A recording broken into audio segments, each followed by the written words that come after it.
Esa es la clave, la colaboración con los clubes. Tú sabes que a lo largo del año, si hay fase final, puedes tener a lo mejor un 20% de los días a la jugadora, claro, pero el 80% o todo el peso cae en el trabajo con el club. ¿Hiciste algo diferente para los partidos de la fase de grupo del Mundial con respecto a la final del Mundial? Enfoque de la lesión. Muchas veces miramos a los lesionados. No, pero mira al que no se lesiona. El que no se lesiona, ¿qué es lo que hace? El mayor consejo que doy a la hora de planificar es tener claro el qué quiero trabajar y cómo lo quiero trabajar. El cuerpo técnico con el que trabajas y defiende un modelo de juego determinado va a diseñar unas tareas determinadas. Muy buenas tardes, noches, días. Bienvenidos a un nuevo episodio de Conoce el Movimiento, el podcast de la Escuela Emotion. Hoy tenemos el auténtico placer y privilegio de estar con Blanca Romero.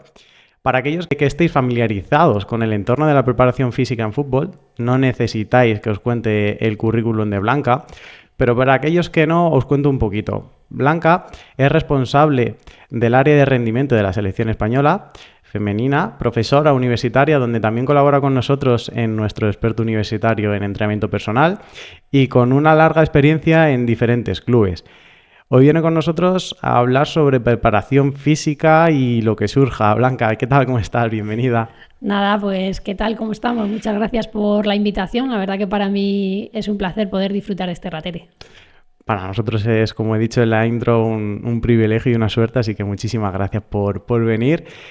Como siempre, vamos a empezar nuestro podcast con Rompiendo el Hielo. Esta primera sección la hacemos para que nos conozcamos un poquito, Blanca, tú y yo, y sobre todo también la audiencia que tenemos.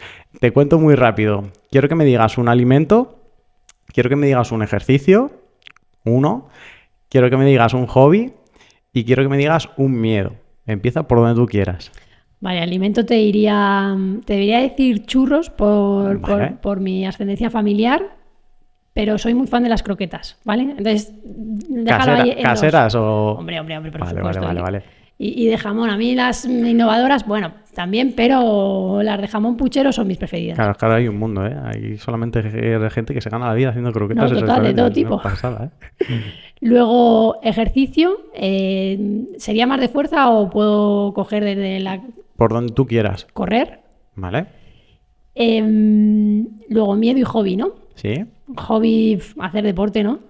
Es muy clásico esa, pero... Sí, es muy clásico, pero bueno. Pero es que no salgo mucho del deporte, que muchas veces se me preguntan, oye, ¿haces algo que no tenga relación con el deporte muy diferente? Un fin de semana, que quieras decir, oye, y ahora pues me apetece... Ya he entrenado, ¿y qué haces?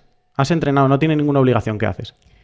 Es que soy madre, entonces eso todavía no lo tengo. Pasar rato con tu hija, eso ¿no? Eso es, con mi familia, o sea que esa parte top. Vale. Y miedo, joder, yo tengo un miedo bastante, bueno, lo tengo medio controlado, pero a veces salta, que es el miedo al paso del tiempo. O sea, creo que soy una persona muy feliz, vivo un presente que me quedaría vivir en ese presente. Y me da pena el pensar, pues, el día de mañana que no esté vigente, ese tipo de cosas. Qué guay. Vale, pues una vez que nos conocemos un poquito más, vamos a pasar a nuestra charla, al turrón. Y bueno, actualmente me contabas que eres responsable, ¿no? del área de rendimiento de la preparación física en la selección española. Pero has estado mucho tiempo llevando lo que es la parte de la preparación. Yo quería un poco que me comentaras ¿qué diferencia tiene el hecho de llevar la preparación física de una selección, en este caso, con el día a día de llevar la preparación física, en este caso, de un club? Pues la verdad que es, podemos decir, ¿no? Es lo mismo, pero totalmente diferente. En el contexto selección, pues bueno, al final en la femenina hasta el año pasado eran 6 ventanas de 10 días al año y luego una fase final, ¿no? Uh-huh. con una parte preparatoria y luego una parte competitiva. Y bueno, como bien sabemos en club, tienes tu pretemporada y tu periodo competitivo con mayor o menor densidad competitiva, pero todas las semanas estás currando.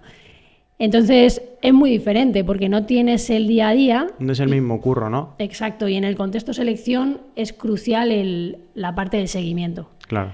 Al final, para mí lo bonito y a mí lo que me encanta es que te vienen jugadoras de diferentes contextos de entrenamiento. Por ahí quería tirar yo. Exacto, tienen diferente bagaje, diferentes experiencias y responden a diferentes estímulos. Y creo que conocer esa parte es donde puedes dar con las claves o con el chic de decir, llego a esta jugadora para sumar ese 1% más que podría sumar, porque estamos hablando de jugadoras del mayor nivel, para que dé su mejor versión. Claro, pero a mí, por ejemplo, me parece complicado si tú me estás diciendo que hay un seguimiento, que ese es tu día a día, ¿no? El seguimiento de saber cómo están cada una de las jugadoras en este preciso momento, pero claro, me llega la jugadora, ¿cómo trabajo con ella? Y sobre todo, ¿tengo influencia de los prepas de los clubes? Me cuentan, tengo información, cómo me cuentan si tengo que trabajar de una manera o de otra, me dejan cierta flexibilidad o no, o ese periodo de tiempo de 4 días, no, una semana y media, ¿cómo puedo establecer esto para que le dé la carga necesaria para que no caiga lesionada, para que esté en un nivel óptimo? Pues yo he de decirte que en esta etapa de 4 años que he vivido con la selección absoluta, esa es la clave, la colaboración con los clubes. Tú sabes que a lo largo del año, si hay fase final, puedes tener a lo mejor un 20% de los días a la jugadora, claro, pero el 80%, todo el peso, cae en el trabajo con el club. Y al final la clave es conocer el cómo trabajan, el poder compartir tanto esa información o en lo que crees que una jugadora puede responder más, puede responder menos. Conocer el entorno de la jugadora, porque hoy en día es verdad, también cuentan con entrenadores personales que te dan una información súper valiosa. Y eso es lo que te da muchas herramientas para que a la hora de planificar los únicos 10 días, o sobre todo cuando hay fase preparatoria, ¿no? Sí, que es la parte más bonita, que ahí te puedas entregar en cuerpo y alma y lo hagas bien. O sea que tú estás deseando que te llegue una fase preparatoria de verdad, que tengas 20 días, ¿no?, para entrenar con esa jugadora. Yo creo que ahí la parte más bonita que yo he vivido ha sido la preparación al Mundial. De hecho, justo hoy se ha publicado el artículo donde compartimos tanto la carga de campo como la carga de gym y cuáles fueron los resultados de las evaluaciones neuromusculares que se hicieron en ese periodo tanto preparatorio como competitivo. Un artículo que para mí es una pasada. Qué guay. Por todo lo que significa y que al final puedo compartir esa parte que a mí me hubiese gustado leer, ¿no?, de cómo otros trabajan a ese nivel y en unas características o en un contexto de competición como ese. Y ahí es donde tú dices, aquí hay alegría, aquí hay curro y vamos a darle, eso es. Qué bueno. ¿Qué te gusta más? ¿La concentración? O sea, ¿qué te gusta más? ¿La parte de preparación física a nivel selección o te gusta más el día a día del club? Por gusto, no por momento, ¿eh? Esa es muy buena pregunta y te diría que cuando estaba en el contexto club me flipaba el día a día. Cuando he estado en el contexto de selección absoluta también me ha flipado el día a día, y ahora que estoy en categorías inferiores y que tengo también una buena influencia en la parte de formación, pues también me flipa. Es decir, que si te tuviera que elegir... Ya, complicado. Sí. Yo creo que también va un poco por el momento, ¿no? A nivel totalmente personal, ¿no? Puede estar un poco ligado por ahí. Qué guay. Bueno, cuéntanos un poquito también cómo es la parte de la planificación. Por ejemplo, a mí me interesa mucho el día de antes de partido. ¿Qué hacemos? La reunión de equipo, que se cuenta, la parte de preparación física, ¿tú qué papel tienes a la hora de decirle al míster o a la entrenadora, oye, esta jugadora no está en su mejor nivel o tiene un riesgo de lesión? Fíjate, en esta temporada he tenido la experiencia de poder compartir con sub-23, con sub-19 y algunos días también con sub-17, sub-16 y me parece súper enriquecedor porque al final conoces la dinámica interna de cada cuerpo técnico y ante esta pregunta la respuesta varía depende. Ya. O sea, depende de lo que te va a pedir el cuerpo técnico. Es verdad que tú como gestor de carga tienes un papel importante de si tienes que limitar o si hay jugadoras que necesitan un estímulo más para sentirse más activas en el día de la competición. pero depende de justo el contexto donde te encuentras. Depende también poco, imagino, de la importancia del partido, ¿no? A lo mejor. Sí, pero es verdad que si tú tienes un método de trabajo en el que confías que consigues los mejores resultados, no hablo específicamente de preparación física, Vale. es decir, hablo de la globalidad de lo que es el fútbol a nivel técnico-táctico y a nivel condicional. Si yo te dijera, ¿hiciste algo diferente para los partidos de la fase de grupo del Mundial con respecto a la final del Mundial? No. Aposté por lo que veníamos haciendo, claro. Porque no porque dices, nos ha ido bien, no, es que también tenemos resultados objetivos, de que tú evalúas dosis, estímulo, evalúas respuesta y sabes que, oye, modulas esa carga para dar con lo mejor de la jugadora. Vale, me quedo ahí. ¿Qué parámetros utilizáis o para ti te da una información lo suficientemente importante para evaluar la condición física del deportista, en este caso de la futbolista? Aquí, por ejemplo, sí que haría diferenciación en el contexto club, donde tengo más tiempo y podría decirte más valoraciones que tendría en cuenta con respecto al contexto selección, que hay menos tiempo y que realmente para mí una parte súper importante es la de intentar encontrar esos eslabones débiles donde tu jugadora, tu deportista, pues bueno, puede romper antes y tiene un mayor riesgo de lesión. Es verdad que eso en el contexto de selección no lo tenemos, entonces no te voy a hablar de esas pruebas que realmente para mí son imprescindibles. Claves.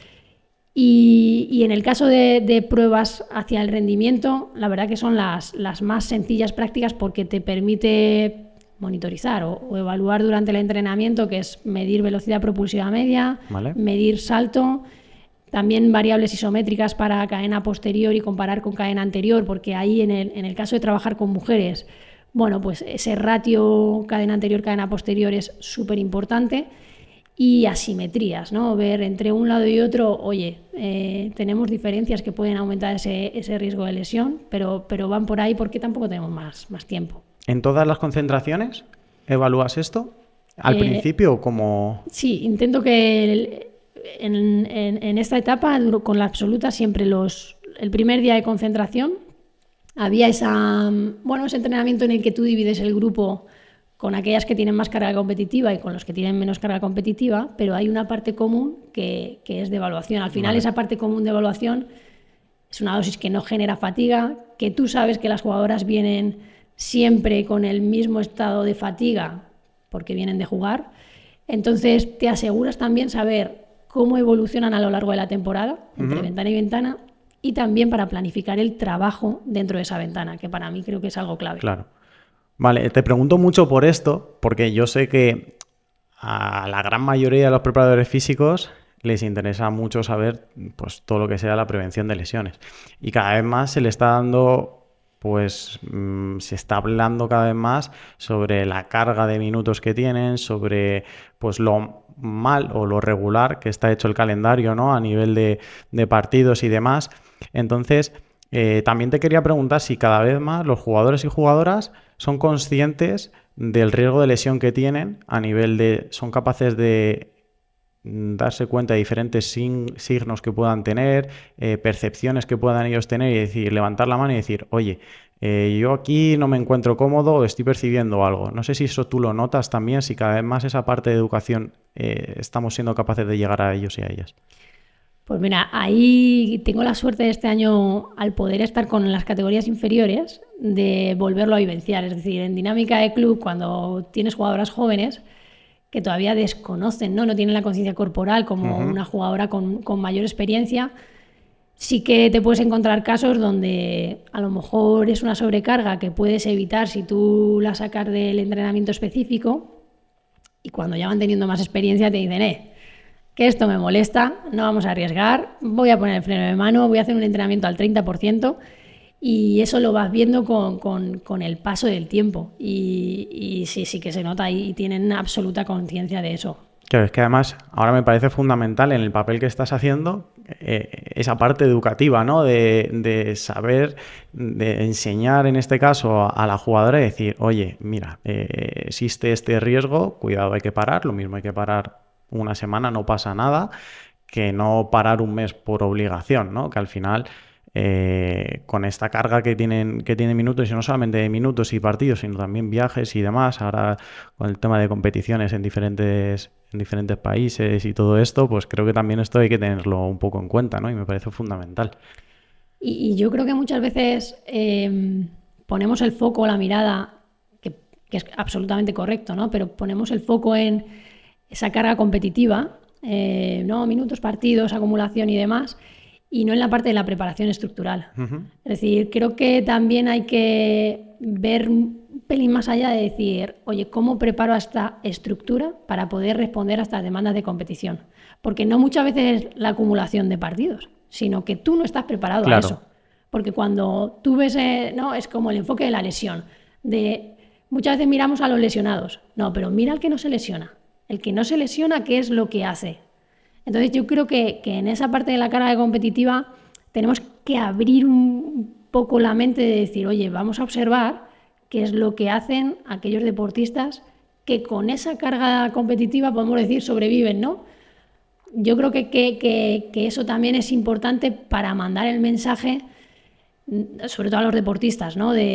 Buah, es que es mucha carga de minutos, si tú lo comparas con el volumen de entrenamiento y no le pones competición, ¿cuántas diferencias tendríamos? Claro. Es decir, que al final es preparar la estructura para que pueda responder a esas demandas. Porque realmente ese tiempo de preparación actualmente no está. Quiero decir, yo siempre que escucho entrevistas a otros preparadores o hablo con otros preparadores, es que me dicen, es que no, es partido, descanso, pero no hay tiempo para preparar a la estructura, en este caso al deportista. Exacto, yo creo que ahí, fíjate, yo tengo mucha curiosidad y bueno, muchas veces con los cuerpos técnicos con los que estoy les pregunto, ¿tú qué es lo primero que quitarías cuando tienes un periodo de alta densidad competitiva? Que en verdad en el contexto de selección es lo que más vivimos. Uh-huh. Y es, oye, el gimnasio fuera, por ejemplo, ¿no? O de la parte de campo vamos a quitar los reducidos y los golpeos. Bueno, ¿y por qué no vamos a modular la dosis?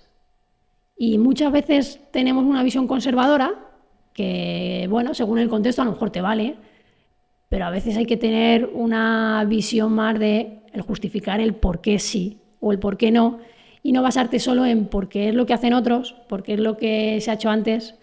Y entonces yo creo que ahí también tenemos que dar una vueltecilla de rosca donde creo que podemos mejorar, porque yo lo he dicho muchas veces, soy muy fan de las microdosis. Uh-huh. Si tú juegas domingo, miércoles y dices, oye, no voy a tocar el gimnasio, no voy a tocar una dosis de sprint porque estoy cansado y tengo que... Bueno, ¿y si das una dosis que no aumente la fatiga?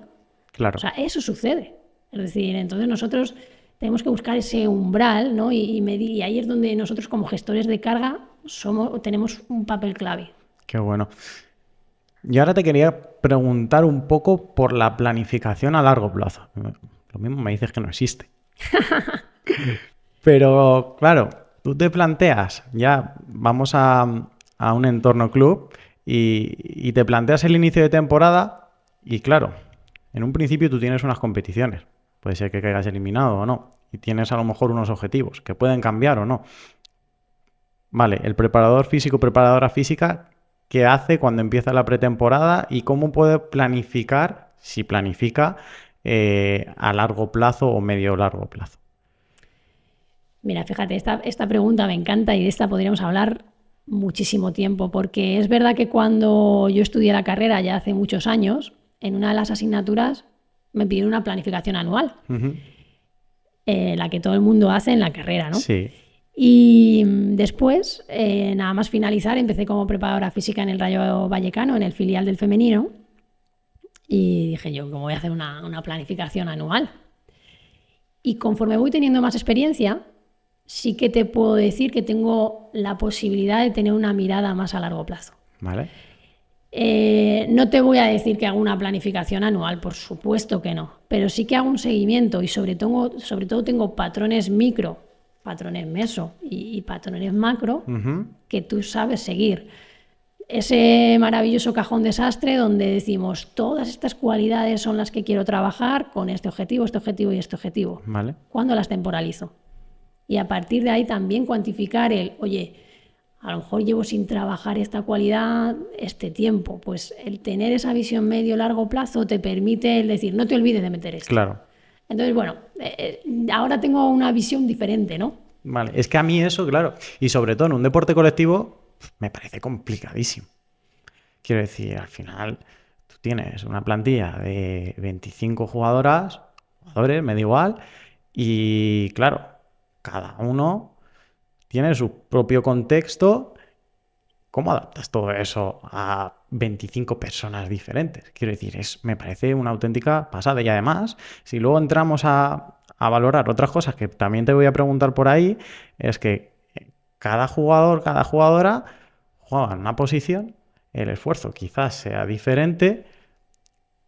¿Cómo lo meto eso en la misma batidora y hago algo para que me valga de aquí a no sé cuánto tiempo? Me parece complicadísimo. A ver, yo creo que la adaptación y la flexibilidad tiene que ser una cualidad del graduado en ciencia del deporte, ¿no? Del Sí, preparador físico crucial. Y sí que es verdad que yo el mayor consejo que doy a la hora de planificar es tener claro el qué quiero trabajar y cómo lo quiero trabajar. vale. Porque luego al final es adaptación en cuanto a la dosis, principalmente, y en cuanto a los recursos pues, materiales, temporales que tenemos. Pero tengo que tener claro oye, estos son los objetivos clave, le tengo que dar caña a esto con el objetivo de disminuir el riesgo de lesión de mis deportistas y que tengan la mayor disponibilidad posible y que sepan y que puedan sacar su mejor versión, ¿no? A nivel de rendimiento. Vale, vamos a ir un poco, vamos a hilar más fino. ¿Qué objetivos tangibles te puedes tú pautar a principio de temporada? En septiembre, bueno, antes, lógicamente, estamos en un periodo de julio, agosto. ¿Qué objetivos me puedo plantear yo para decir, oye, en diciembre no se me tiene que haber pasado trabajar esto o tengo que darle un input a esto? ¿O de qué manera puedo? Dime cosas.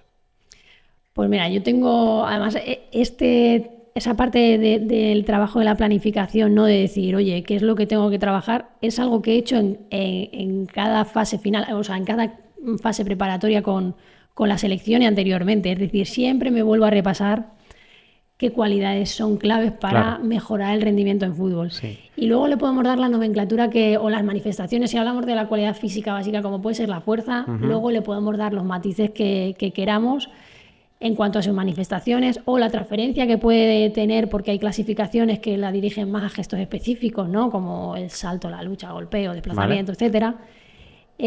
Cualidades a nivel cardiovascular, metabólicas, que esas no las podemos olvidar, con el objetivo de poder recuperar mejor entre esfuerzos de alta intensidad. Sí.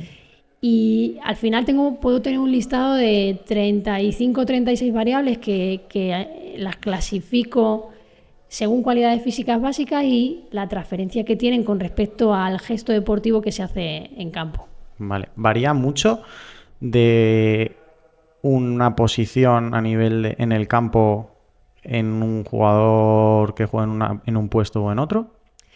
Sobre todo en la parte, sí, tanto en el perfil, no es que varíe demasiado, porque al final lo bueno de la especificidad del fútbol es que cada una cuando entrena mayoritariamente en su posición y eso va a tener un estímulo específico a su posición.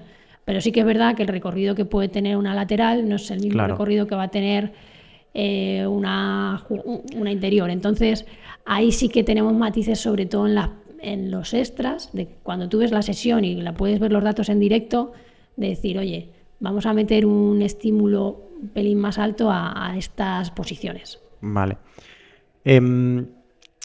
¿Has notado mucho, ya, bueno, vamos a hilar todavía más fino, ¿has notado mucho el hecho de entrenar o llevar la preparación física en un equipo o en otro en función del modelo de juego que tenga ese equipo? Quiero decir, si juego a atacar de una manera más posicional o juego más replegadito atrás y salgo rápido, ¿notas mucho eso en qué? Sobre todo en si hay un riesgo de lesión mayor, sí, porque eso imagino que el volumen de kilómetros durante el partido, pues en función del estilo de juego, pues será mayor o no, entiendo. Entonces, ¿notas mucho eso en la parte de la preparación física? ¿Cambias algo en función de esto? Totalmente que se nota, sobre todo porque al final el cuerpo técnico con el que trabajas y defiende un modelo de juego determinado va a diseñar unas tareas determinadas y el análisis de esas tareas es la clave, porque a lo mejor Si se utilizan muchas tareas que se realizan en espacios reducidos, tú sabes que a nivel neuromuscular vas a tener una cantidad de aceleraciones brutal, tienes el estímulo perfecto, pero a nivel de recorridos a alta intensidad, donde se den esos picos de sprint, donde tengamos el estímulo, ¿no?, de decir, oye, supero el 80% de mi velocidad o el 90% para que los isquios tengan la dosis que tienen que tener, pues a lo mejor no lo tienen. Y ahí es donde tú tienes que bueno, intentar implementarlo, ¿no? Que puede estar basado en la parte táctica, brutal, porque aprovechas más el tiempo. Que tiene que ser analítico porque a lo mejor consensuando con el cuerpo técnico puede ser lo más eficiente, también brutal. Entonces, sobre todo es analizar el diseño de tareas que predomina en ese cuerpo técnico. ¿Y a nivel de lesión lo notas con los jugadores? Es decir, joder, es que yo me acuerdo de este año, no hace falta que me digas, y es que sí, los jugadores es que no vamos, me llegaban reventados, no recuperaban la carga, porque claro, no es lo mismo jugar un partido y hacer 10 kilómetros que jugar ese mismo partido y hacer 14. Lo notas más O el tipo de esfuerzo a nivel, la intensidad, a lo mejor, por ahí va, ¿no? Más en Vale. el entrenamiento, en donde realices más ese tipo de esfuerzo, porque a lo mejor si tienes carencias de otros esfuerzos es por donde salta la liebre, Vale. por así decirlo. Vale. Cuéntame si tú crees que... Bueno, vamos a hablar un poquito también, no me quiero dejar esto en el tintero. A nivel de chicos y chicas, ¿qué diferencias tenemos a la hora de, en este deporte colectivo? ¿Cómo, qué variables, si hay variables que para ti sean importantes a la hora de cuantificar, sobre todo en chicas, de acuerdo, que a lo mejor en chicos pues no les prestes tanta atención, sobre todo a nivel de recuperación, por ejemplo? No sé si a nivel del ciclo menstrual también es algo que tengas en cuenta. Bueno, pues es verdad que ahí es otra de las preguntas donde podemos hablar Sí, es un muchísimo melón tiempo, pero enorme. sí que es verdad que hay determinadas diferencias, ¿no?, a nivel biológico que, y a nivel anatómico, biomecánico y hormonal, que debes tener en cuenta o por lo menos debes conocer, y no sé si a la hora de tomar decisiones tenerlas más o menos en cuenta, pero sí que tienes que conocerlas y monitorizarlas. Yo, por ejemplo, una de las diferencias a nivel de evaluación es de lo que hablábamos antes, ¿no? Esa predominancia entre cadena anterior y cadena posterior. Vale. Hay muchos estudios biomecánicos que nos dicen que las mujeres en el cambio de dirección, en las deceleraciones, amortiguan mucho menos. Amortiguan mucho menos por esta predominancia anterior. Eso aumenta el riesgo de las lesiones de no contacto, sobre todo de rodilla. O sea, ahí tienes una clave de decir, oye, voy a medir cadena anterior, voy a medir cadena posterior. Si veo que hay un ratio que está muy por encima de 1,12, 1,13, más o menos en el promedio en mujeres, en hombres está en 0,86, siendo la cadena posterior mucho más fuerte, pues voy a equilibrarlo. Voy a equilibrarlo y me lo voy a llevar también al movimiento, es decir, a la biomecánica de decir, vamos a hacer una deceleración en condiciones. Eso para mí son claves. Si hablamos también a nivel estructural, a nivel de niveles de fuerza, pues los hombres, por la concentración de hormonas anabólicas, con un menor estímulo de fuerza, tiene una mayor respuesta. Oye, pues que en mujeres tenemos que trabajar más. Es que es así, es que la biología lo marca. Yo si estuviera entrenando a un equipo de tíos, seguramente que en el volumen de fuerza sea mucho menor. Claro. Pero muchísimo menor. ¿Por qué? Porque ya tiene una estructura más preparada para eso. Para la mujer no. Entonces, esas consideraciones es que hay que tenerlas en cuenta sí o sí. Claro. Es que en esta temporada, además, nosotros le hemos dado bastante visualización al tema este, de las diferencias de entrenamiento entre chicos y chicas y un poco variables que podemos tener en cuenta. Y yo creo que es que tiene que ser así. Al final, no es lo mismo y por lo que nos han comentado diferentes expertos que han venido también por aquí, hay que darle esa importancia y los entrenadores nos tenemos que formar para ello también. Y creo que es clave. Vale, vamos a ir terminando. Yo tengo aquí algunas dudillas que me parecen curiosas y creo que también, como estás al más alto nivel y a la gente le gusta esto, entonces quiero que me cuentes, por ejemplo, cómo es una sesión prepartido para ti, qué condicionantes metes en una activación antes de un partido muy importante, por ejemplo, la final del Mundial.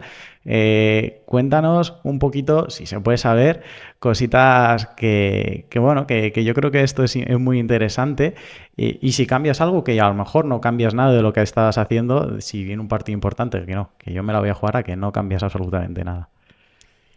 Bueno, es verdad que la respuesta a esta pregunta también depende del cuerpo técnico donde estás. por ejemplo, para el Mundial, ¿no? Ahora que decías de ese, es que lo tengo súper marcado, ¿no? De ese calentamiento que hicimos, porque además lo pudimos hacer en el estadio, y sí que ahí tiré de 2 tareas que ya conocían bien, que iban a coger buenas sensaciones a nivel técnico y también esa sensación de velocidad chispeja con una parte lúdica que generara buena sensación y bajara el nivel de nerviosismo que teníamos todos. Pero claro, al final yo creo que el contexto va a hacer de que tú digas, oye, en la activación va a haber más o menos componente lúdico, va a haber más o menos componente técnico, va a haber ya transferencia y unión con la parte táctica. Pues he de decirte que en fútbol los -1 son muy ABC. Y bueno, tienes ahí bastante educadas a las jugadoras en ese sentido y te permite, bueno, pues que ese tipo de activaciones sigan una misma línea. Que además yo entiendo que, claro, en ese siempre partido antes de una final del Mundial, la activación que tienen las jugadoras es brutal. No es lo mismo que otro partido que, bueno, puede estar bien, sí. Además, en un contexto de selección, pues yo creo que la motivación de todas es altísima, pero la final del Mundial es otra cosa.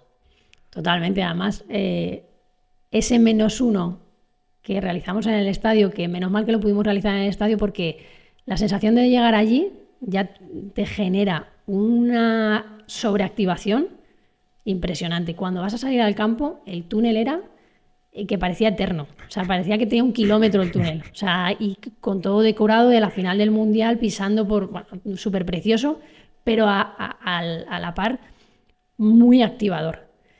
Entonces, ahí yo creo que este tipo de ejercicios son clave para decir, oye, vamos a bajar un poquillo el tono. Claro. Vamos a hacer cosillas que os generen buenas sensaciones, que os lo paséis bien, que al final es algo que más. Confianza, generarles confianza. Eso es, totalmente. Qué guay. Vale, pues vamos a ir terminando. Te voy a hacer una última pregunta. Me he dejado muchas cosas, pero sé que vas cortita de tiempo y que vas muy ajustada, entonces tampoco me voy a aprovechar más de ti, pero sí que quiero que me cuentes en qué consiste este documental que vas a sacar o que ha salido ya, Brava. Cuéntanos un poco qué podemos ver ahí y qué secretos nos cuentas.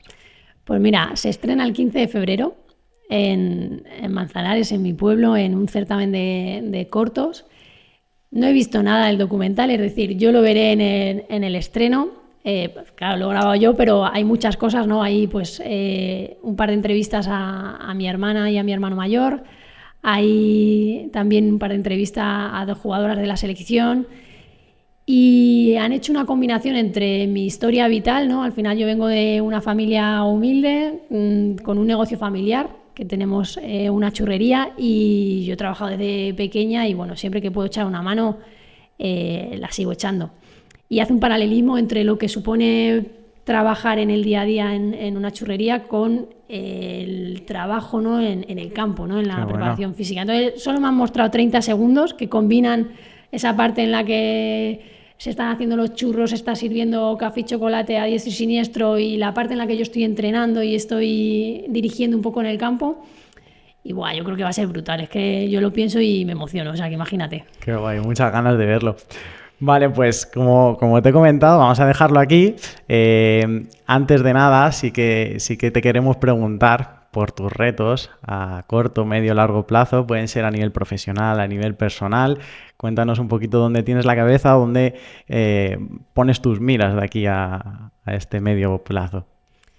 Mira, yo soy muy fan de una frase y será un poco respondiendo o hilándolo, ¿no? Con cuando me has preguntado por lo del miedo de decir, mira, que me quede como estoy, porque personalmente, o sea, soy una persona súper afortunada, súper privilegiada, tengo a mi gente bien y tengo un entorno familiar y social que para mí es el mejor del mundo, está claro, como cada uno el suyo, sí, ¿no? Entonces ahí que me lo cuide y que me lo respete siempre. A nivel profesional, pues mira, este año estoy escribiendo un libro de anatomía funcional basada en la biomecánica. De hecho, se llama Anatomía funcional basada en la biomecánica para los amantes del movimiento, porque yo creo que aquí nosotros somos amantes del movimiento. Y es un poco cómo me hubiese gustado a mí que me hubiesen explicado la anatomía y la biomecánica desde el punto de vista más, ¿no? de la parte de la kinesiología, ¿no? Que es la asignatura que imparto en la universidad. Entonces estoy con eso a fuego. Qué Me guay. levanto todos los días a las 7 de la mañana para escribir 1 horita y media o 2 antes de empezar con el jaleo del resto de cosas. Y por ahora yo creo que con ese reto a nivel futbolístico me encuentro bien. Si el día de mañana llegan oportunidades en el masculino, es algo que sí que me gustaría, ¿no? Romper ese techo de cristal o barrera. Pues eso. Y por lo demás que me quede como estoy, Germán, ya te lo digo. Fantástico, Blanca, pues nos quedamos con eso, estaremos muy atentos tanto al documental como al libro, que muchísimas ganas en lo personal de que ambas cosas salgan a la luz, ¿no? Porque aprenderemos un montonazo. Y bueno, no nos gustaría despedir el podcast sin hacer una mención a nuestros alumnos de la escuela, como siempre, y a todos vosotros que nos escucháis. Y ya sabéis que podéis dejar en comentarios todas las dudas que tengáis sobre el podcast, todas las cosillas que nos hayamos podido dejar, que seguro que son muchas a la hora de preguntarle a Blanca. Y nada más, Blanca, que muchísimas gracias por estar aquí con nosotros. Ha sido un auténtico privilegio por mi parte pasar este ratito contigo y que muchas gracias. Pues nada, muchísimas gracias a vosotros. Siempre me hacéis sentir como en casa, así que espero que sean muchos años más de colaboración con vuestro máster y sobre todo el seguir viendo cómo crecéis y cómo seguís ayudando a mucha gente. Muchas gracias y como siempre queremos despediros intentando y esperando haberos aportado algo. Un saludo para todos.